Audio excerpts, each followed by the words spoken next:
programa Mais Que Arquiteto, da TV KRN. Hoje é um programa muito especial, diferente do que a gente faz normalmente, porque primeiro que nós estamos aqui em Caicó, essa cidade que eu adoro, maravilhosa, o celeiro cultural e artístico do Rio Grande do Norte, e diferente das outras vezes que a gente sempre tem um convidado, hoje nós temos 3 convidados. E sou eu, mais 2 arquitetas e um arquiteto, para falar das suas habilidades. Anitta como cordenista, Alane como artesã e Marcílio com a fotografia. Então, sejam bem-vindos e bem-vindas ao Mais Que Arquiteto. Obrigado. E hoje também, então já que nós estamos em 4 aqui, a gente pode sair daquele formato de eu perguntar, você responder. Se vocês quiserem se meter um na pergunta, passa do outro e perguntar para os outros, tá tudo ok, tudo liberal. Então, antes de falar da parte artística, contem um pouco para a gente da trajetória de vocês como arquitetas e arquitetos. Eu acho que nós 3 estudamos na UFRN, né? Nós 3 somos de Caicó e fomos para Natal fazer faculdade. Eu acho que a Anitta foi a primeira a se formar, em segundo eu e terceiro a Alane. Eu acredito que nós 3 somos os primeiros que voltaram também a trabalhar em Caicó, depois de formado. E desde então já trabalho com arquitetura. Isso. Eu sempre digo, quando vou falar da minha trajetória, eu sempre conto que eu sou a primeira arquiteta, sem querer me gloriar aqui, mas só para confirmar o que o Márcio disse, a realmente vir morar e trabalhar em Caicó. Porque antes já tinha alguns profissionais que vinham fazer um trabalho.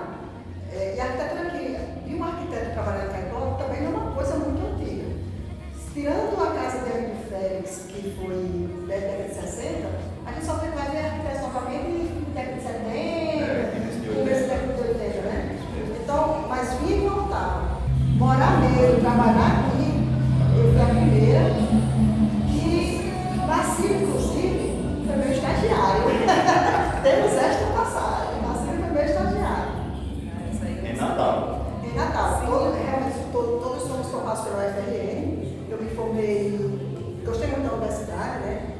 Não pensava que seguiria carreira profissional no mercado, eu pensava que eu ia seguir carreira acadêmica. Me preparei para isso, trabalhando com pesquisas, tinha a bolsa CNPq de aperfeiçoamento. E um belo dia eu me vi arquiteta, tendo que correr atrás do cliente e precisando voltar a morar em Caicó, que aí neste caso foram as circunstâncias que me trouxeram. Meu filho ia nascer e eu achei que era mais fácil criar um filho aqui. Mas até então eu ficava para Natal, Caicó, nesse trânsito. Mas a partir de 97 eu moro direto em Caicó. Não, eu sempre me vi como arquiteto, vindo a Caicó, voltando a Caicó, pela questão de mercado, porque eu queria atuar em construção civil, em projeto, eu nunca me imaginei na acadêmica, não. Eu me imaginava, mas não decolei nem de uma coisa nem outra. Eu não planejo muito futuro, né? Eu fiz arquitetura porque eu queria muito e se tivesse que fazer, fazia de novo. Eu comecei fazendo matemática e ficava louquinha porque não tinha desenho, era só cálculo. Aí eu fiquei muito indecisa assim para engenharia, mas não, tinha que ter desenho, tinha que ter criatividade. Aí ainda atuei 5, 6, 7 anos. Quando eu fiquei grávida, eu trabalhei até o último dia de ter bebê, mas aí depois que nasceu eu não consegui mais conciliar como antes e resolvi ter o segundo para ver se me livrava daquele peso todo e começava a trabalhar de novo, mas a trajetória foi outra, não deu para continuar não. Massa. E só para nós estamos às vésperas da festa de Santana, então Caicó está mais vivo do que nunca, então pode ser que tenha vários sons aí em meio às nossas falas. Então, como é que foi? A arquitetura teve participação no despertar dos seus talentos como artista? Ou os seus talentos como artista tiveram participação na escolha pela arquitetura? Como um influencia o outro? Quem começa? posso falar? No meu caso, sempre foi uma coisa que funcionou uma ao lado da outra. Desde muito pequenininha que eu fazia um crochê, minha mãe costura, e eu sempre estava nesse meio. Então, nunca deixei de ser artesã e foi separado uma coisa da outra. Hoje eu trabalho com coxa de retalho, trabalho com outras tipologias também. A coxa de retalho está mais sendo o meu carro-chefe. E a geometria pura.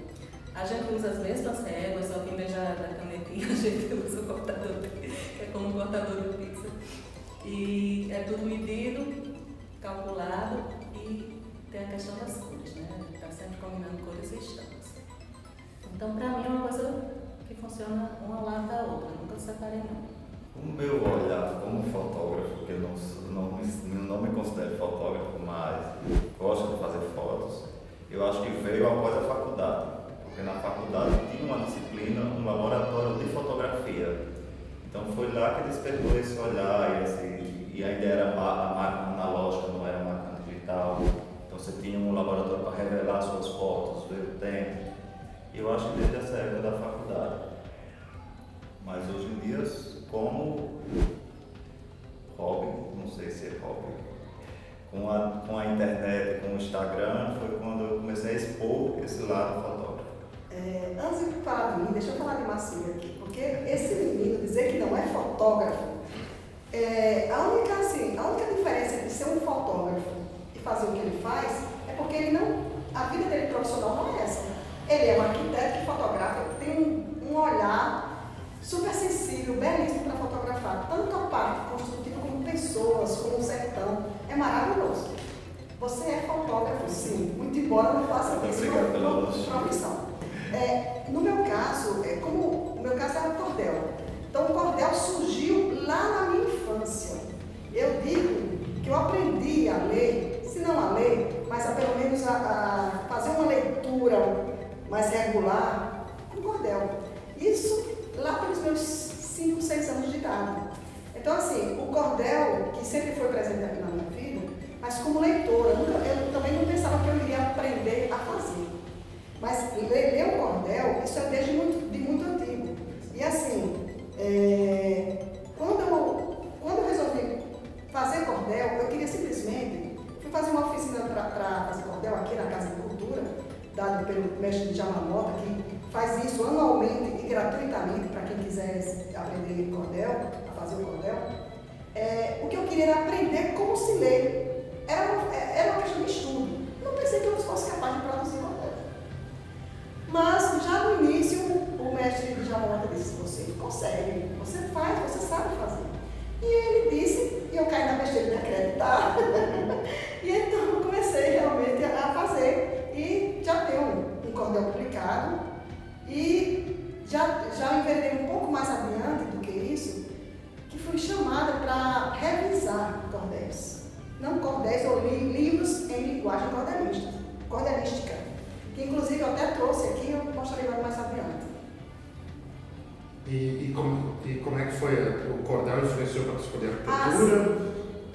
Eu não digo diretamente, talvez não, mas assim, até uma visão mais ligada à arte, ao mundo artístico.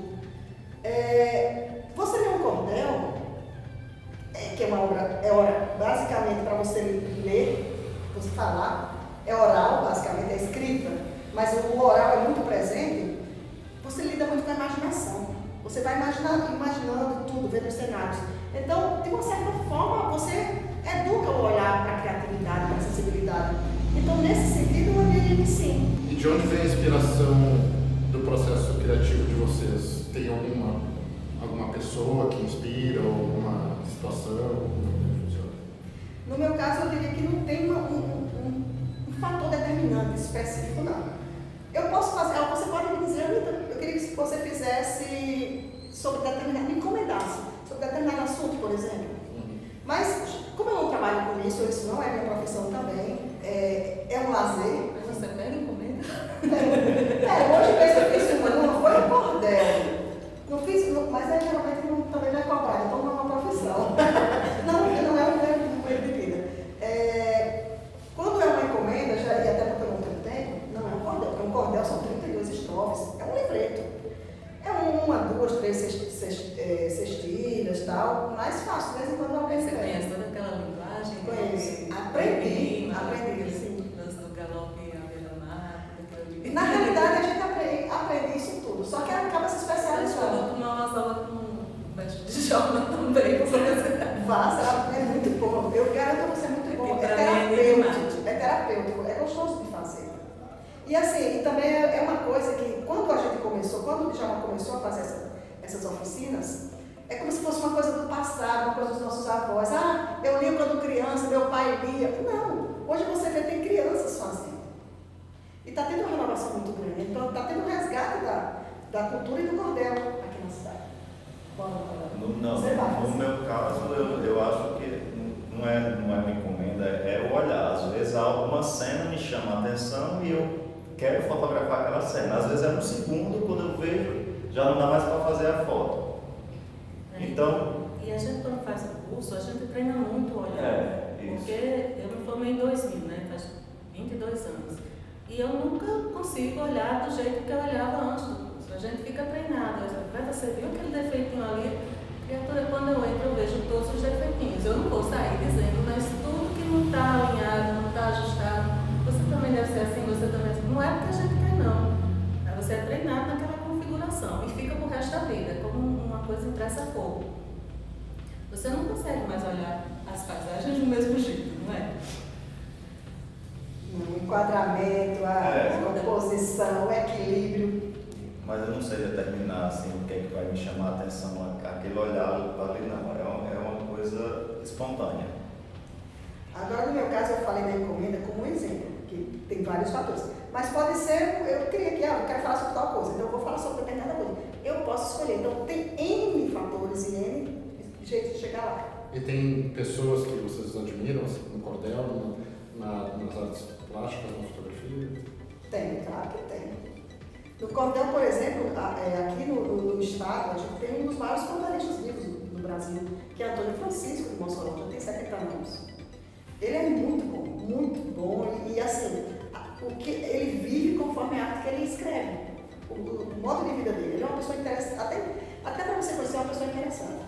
E aqui na cidade a gente tem também cordelistas, inclusive um deles, o próprio Djalma que eu falei antes, é um exemplo para mim. Vocês? Não, no meu caso, como o artesanato é uma coisa muito anônima, né? Um negócio que muitas vezes não é nem valorizado, não existe pessoas assim. Tem alguns que fazem concurso no TV, essa coisa toda tão pinterest hoje que homogeneiza tudo, mas sempre há alguém que tenta sair da casinha, né? Que vê o Pinterest, mas dá um jeitinho de imprimir sua marca, de fazer na sua cor, no seu modo. Mas eu não conheço ninguém que se destaque nesse meu segmento, não. Aqui em Caicó tem o pessoal do bordado, né? Que é de raiz, é uma coisa muito forte, muito antiga e que já vendeu o selo de identidade geográfica e tal coisa. Mas nessa tipologia que eu uso, não. Eu confesso que eu não conheço, eu nunca tinha visto a arte de Alane. Eu estou tentando me lembrar o nome. A arte dela me remete a um pintor, aquele pintor da Bandeirinhas. Você sabe o nome dele? Me lembra, mas sabe o que eu tô falando?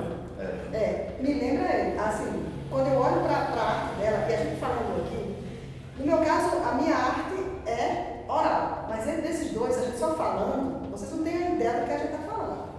A arte de Alane, para mim, é única, eu não conheço outra pessoa que faça igual. E é muito bonito. É matemática. A obra dela é precisão. É precisão.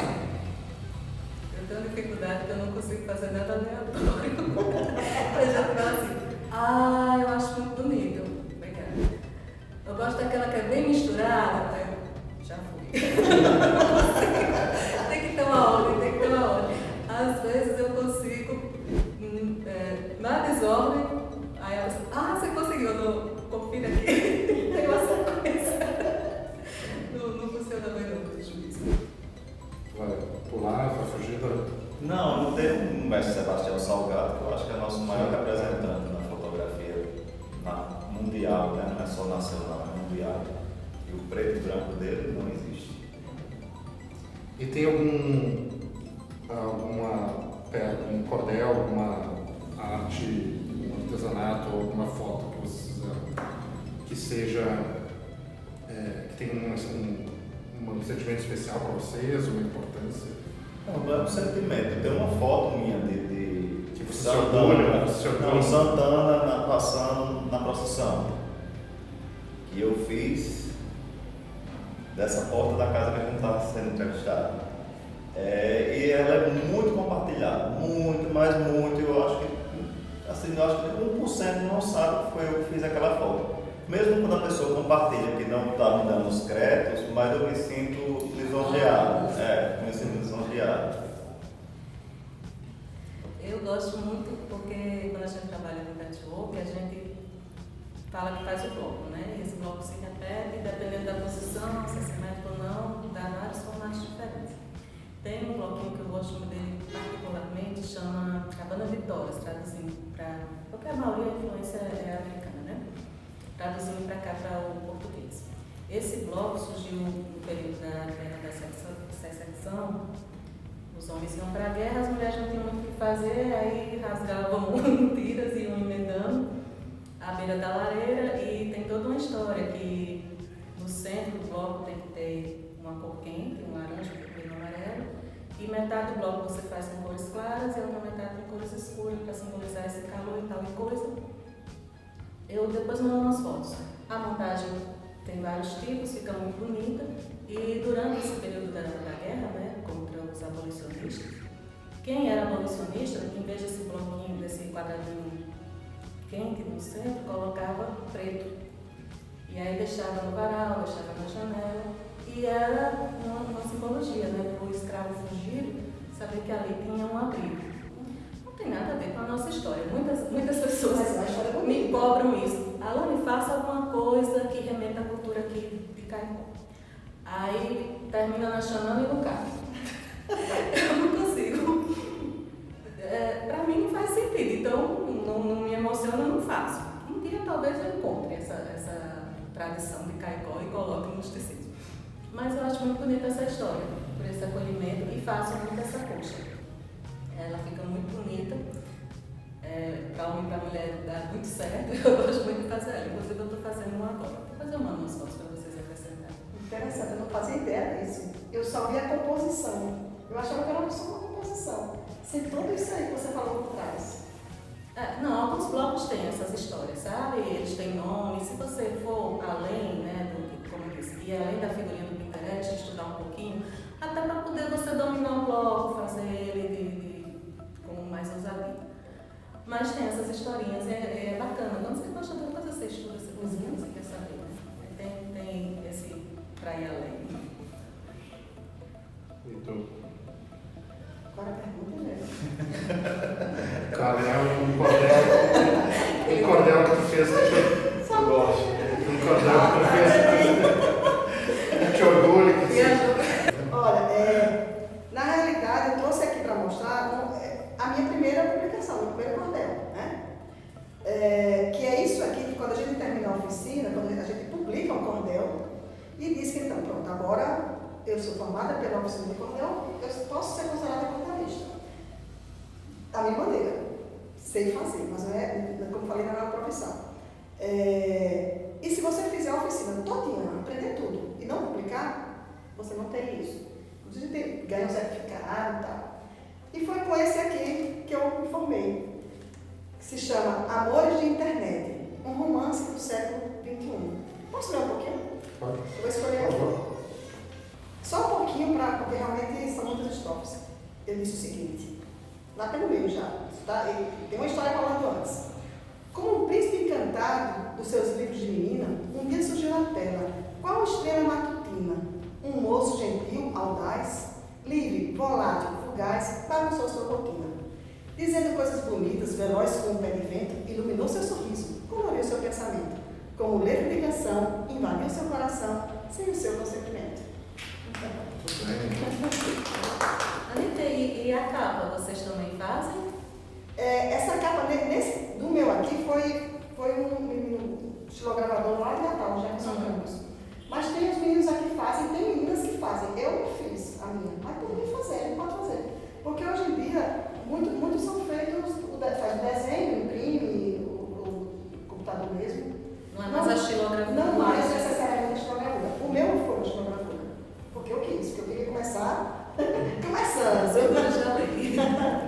Mantendo a tradição.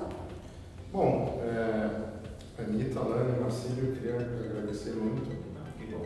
a participação de vocês. Queria agradecer especialmente o Marcílio também pelo fato de ter cedido o espaço, não só para esse programa, a gente gravou outros dois antes desse, nos outros cômodos da casa. E queria agradecer, queria que vocês divulgassem onde vocês podem ser encontrados, os arrobas de vocês, nas redes sociais da Rede Mundial de Computadores. E é isso. Eu tenho 3 arrobas. Tudo na minha história da fotografia começou com um arroba do Marcílio Avenida Arquitetura. Porque eu gostava de fotografar, mas eu não queria publicar as fotos dentro do profissional.